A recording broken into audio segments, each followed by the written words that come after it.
When it comes to career counseling, Donald Super is a name you'll likely come across often. In this video, we're covering his 5-stage career development theory, his career-related developmental tasks, as well as the career patterns that he outlined. Before we get into that, let me introduce myself. My name is Keegan. I have a master's degree in counseling and I'm a licensed professional counselor. I make videos like this to help you better understand counseling, psychology, and the world of mental health. Let's begin with Donald Super's self-concept-based theory of career development. The American Psychological Association, or APA, defines self-concept as one's description and evaluation of oneself, including psychological and physical characteristics, qualities, skills, roles, and so forth. Super theorized that people use their career choice to support and express their self-concept, or the way that they view themselves. When forming his theory, Super used a study that was performed in the 1950s that followed a group of boys from 9th grade into adulthood. As I mentioned previously, his theory of career or vocational development has 5 stages. The first is the growth stage, and this occurs from birth until age 14 or 15. During this stage, the person is forming interests and is also figuring out their own self-concept. With that, they're beginning to figure out what their needs may be in terms of their self-concept, and also how this may relate to work. Exploration is the second stage. This stage takes place from around age 15 until the person is around 24 years old. During this stage, the person is fine-tuning their career choices. They may have had a wide range of career options that they were considering, but during this stage, they're now narrowing down those choices. To support them in this process, they may explore careers through classes or hobbies. Keep in mind though that at this stage, they have not finalized any career choices yet. Third is the establishment stage. This stage begins around age 25 and will continue on until the person is around 44 years old. During the establishment stage, the person may have career trials or times where they're trying different jobs to see what they think of them. At some point though, they will find some stabilization with their career choice during this stage. Often this is done through the work that they're doing during this stage. It's also not uncommon for people during this stage to have entry-level skills being formed and strengthened. Maintenance is the 4th stage, which takes place from around 45 until around 64 years old. During this stage, the person's focus is on improving their work. With that, they may try to advance their position in the workplace. They may also take steps toward an improved work situation. The final stage, stage 5, is called decline. This stage starts around age 65 and continues on from there. During this stage, they will often work less and reduce their work output. They will typically be preparing for retirement and then eventually retire. To remember these stages, growth, exploration, establishment, maintenance, and decline, Rosenthal recommends remembering GMD.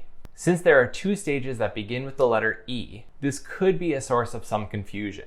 But he recommends remembering that you have to explore before you can establish something. Therefore, the exploration stage comes before the establishment stage. Along with his theory of career development, Super theorized developmental tasks as well. Similar to how there are 5 stages, there are also 5 tasks. The first task begins around age 14 and will continue until around age 18. This task is called crystallization. During this task, the person is choosing areas of interest for work. There may be some planning that occurs, as well as finding some resources that can help with this planning. Second, specification is the second task that occurs, which happens from around age 18 until around age 21. At this point, the person is making more specific career choices. Where they may have been more hesitant before this, they will now be solidifying some of their career choices. Implementation is the third task. This happens from around 21 to around 24 years old. During this task, they are beginning to seek and find training related to their career choice, and they may also be finding employment at this point. We have a couple more career tasks to discuss, and then we'll cover Super's career patterns. But first, if you're enjoying this video and finding it helpful, please help me out by giving a like and subscribing. From around the ages of 24 until 35, we have the 4th task called stabilization. During this task, their experience at work is growing, and they're also determining if this is the career choice for them.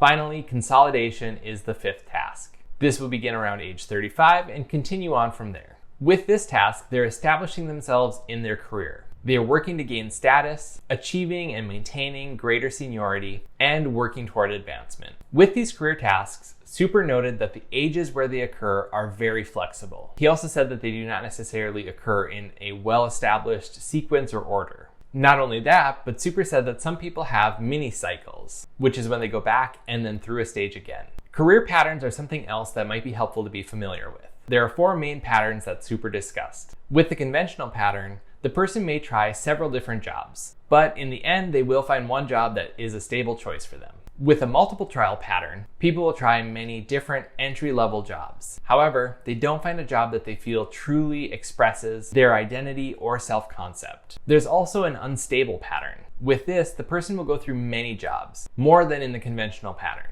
But as with the conventional pattern, they will find a job and find stability in that choice. Finally, there's the stable pattern. This pattern is where the person will have a high level of skill, may have advanced training, and be educated in their career choice. They will then typically have a career choice that is more permanent, and it's not uncommon for them to decide at an earlier age that this is the career choice for them. This is bringing us to the end of this video. We covered a lot of information, so feel free to go back and rewatch it as needed. I hope that you found this video helpful. While you're here, check out some of the other videos on my channel. Thank you so much for watching.